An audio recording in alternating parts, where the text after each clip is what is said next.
Mis siis, kui järgmine suur kriis Euroopas ei alga mitte püssipauguga, vaid betoontõketega, mis tasapisi piirile kerkivad? NATO idapoolses otsas on 3 riiki, mis valmistuvad ohuks, mis pole veel juhtunud, kuid nad ei taha, et see neid ootamatult tabaks. Kuna pinged Venemaa ja lääne vahel jätkuvad, ehitavad Eesti, Läti ja Leedu ulatusliku kaitseliini, mis on mõeldud võimaliku rünnaku aeglustamiseks, takistamiseks ja tõkestamiseks. Aga suurem küsimus on, mida nad tegelikult kardavad?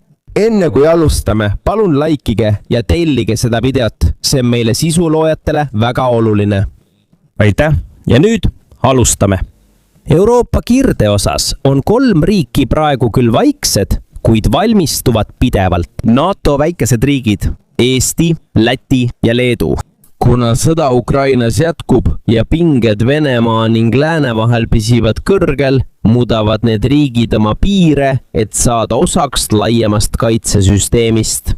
Balti riikide ametnike sõnul on eesmärk lihtne. Tagada, et ükski potentsiaalne sissetungija ei pääseks kergesti sisse ning et neil oleks piisavalt aega, et NATO liitlased jõuaksid reageerida. Üks selle ettevalmistuse kõige nähtavamaid sümboleid on niinimetatud draakoni hambad. Püramiidikujulised betoonist tõkked, mis on loodud aeglustama või takistama soomukite ja tankide liikumist. Kuigi sellist tüüpi kaitset on sõjaajaloos juba ammu kasutatud, muutus see taas oluliseks pärast seda, kui Euroopa nägi, kuidas raskerelvastust kasutatakse kaasaegses sõjas. Lätis alustati uue piirikindlustuste projekti osade ehitamist pärast 3 Balti riigi kokkulepet 2024 aastal. Mõned kaitserajatiste elituspaigad võttis riik üle riikliku julgeoleku huvides, samal ajal kui maaomanikele makstakse kompensatsiooni vastavalt valitsuse ametnike sõnul. Kuid mitte ainult Läti ei tegutse. Leedus paigaldati samuti tankitõkkeid mõnes oma piiriossa Kaliningradi lähedal, mis on Venemaa enklaav Leedu ja Poola vahel. Leedu sõjaväeametnike sõnul on see osa laiemast inseneriplaanist, mille eesmärk on ühendada erinevat tüüpi kaitsevahendid ühtseks süsteemiks. Samal ajal jätkub Eestis tõkete, tankitõrjekraavide ja muu infrastruktuuri rajamine riigi idaosas. Eesmärk ei ole mitte ainult takistada võimalike sõjaväesõidukite sisenemisi, vaid ka tugevdada kontrolli peamiste piiripunktide üle. Kuid oluline on mõista, et see strateegia ei põhine ainult betoonist tõketel. Niinimetatud Balti kaitseliin on palju laiem kaitsekontseptsioon. Aruannete ja ametlike avalduste kohaselt ei pea kaitseplaneerijate arvates tõkked rünnakut täielikult peatama. Olulisem on vaenlase edenemise aeglustamine. Kaasaegses sõjas on iga tund tähtis. Kui ründav jõud liigub aeglasemalt, on rohkem aega kaitse koondamiseks, luure läbiviimiseks ja liiklastelt toetuse küsimiseks. See on põhjus, miks analüütikud sageli mainivad heidutuse kontseptsiooni.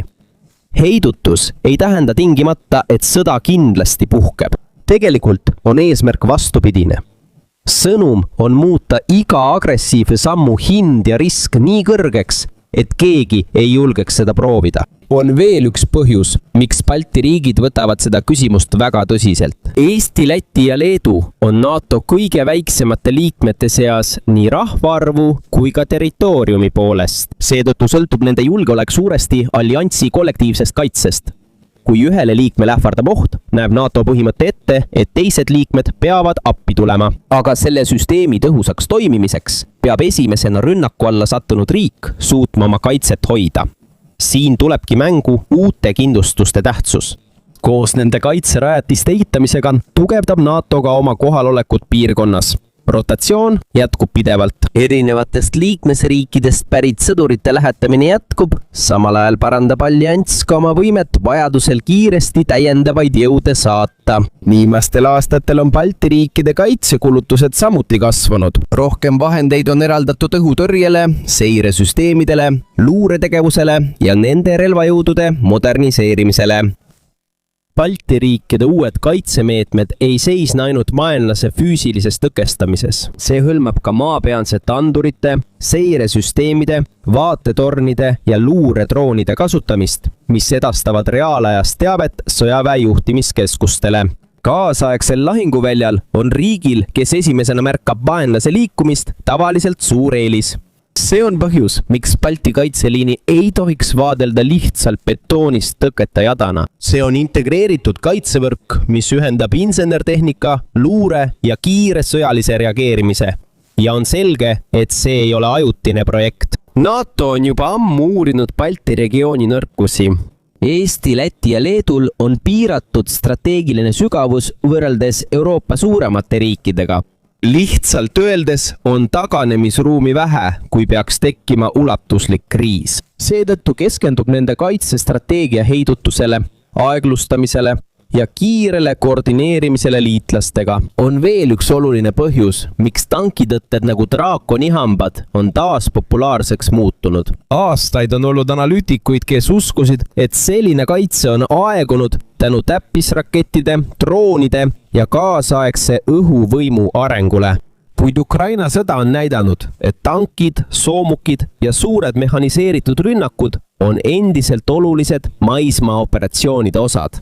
Kui kombineerida betoonist tõkked, tankitõkked, kraavid, miiniväljade täppisrelvad, muutub igale ründavale jõule kaitseliinist kiire läbimurdmine palju raskemaks. Kuid NATO jaoks ei piisa ainult tõketest. 2026 aasta mai lõpus teatas Reuters, et allianss lisab Eesti ja Läti kaitseks veel ühe korpuse tasandi juhtimisstruktuuri. Saksamaa ja Hollandi ühisavalduste kohaselt hakkab Münsteris baseeru esimene Saksa-Hollandi korpus mängima suuremat rolli NATO vägede koordineerimisel piirkonnas. Eesmärk on tugevdada alliansi võimet kiiresti vägesid saata ja organiseerida hädaolukorra korral.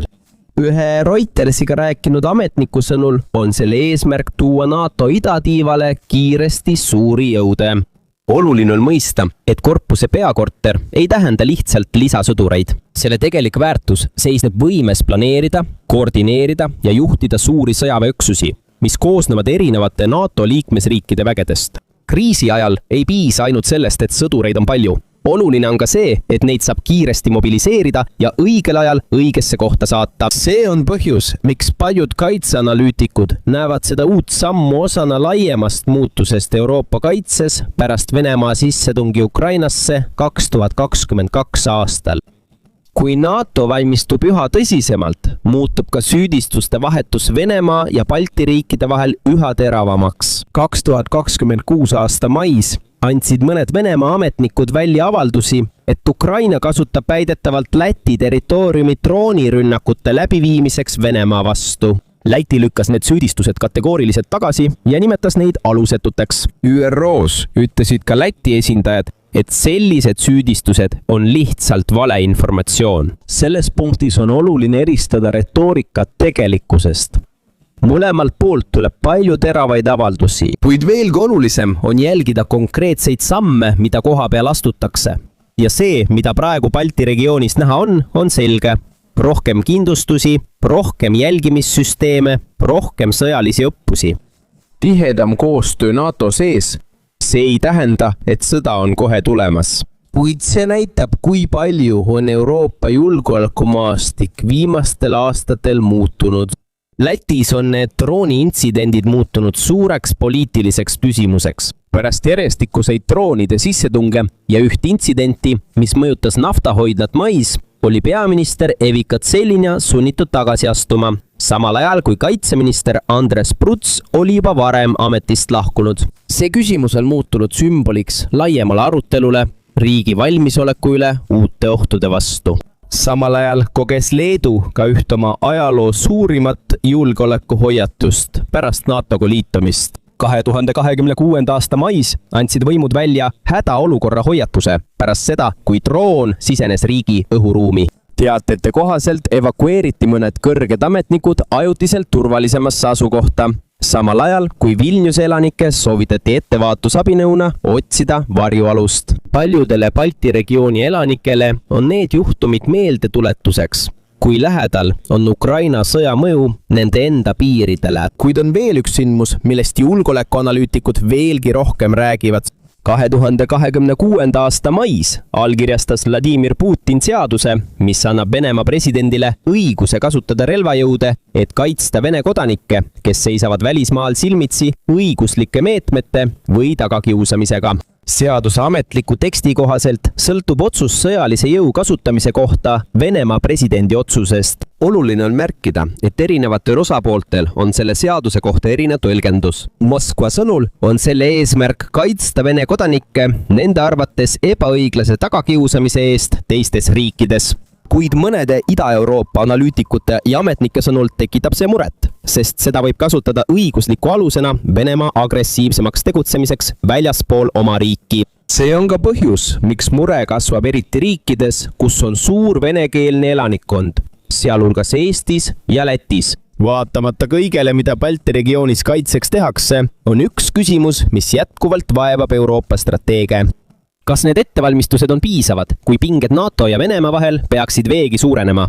2026 aasta alguses avaldasid mitmed kaitseanalüütikud ja mõttekojad erinevaid uuringuid võimalike tagajärgede kohta Balti regiooni kriisi korral. Nende hulka kuulusid simulatsioonid ja sõjamängude stsenaariumid, mis püüdsid hinnata, kui kiiresti võib laiaulatuslik vastasseis areneda. Kuid oluline on meeles pidada, et sellised uuringud ei ole tulevikuennustused. Need on vaid analüüsid, mis põhinevad konkreetsetel eeldustel ja hüpoteetilistel olukordadel.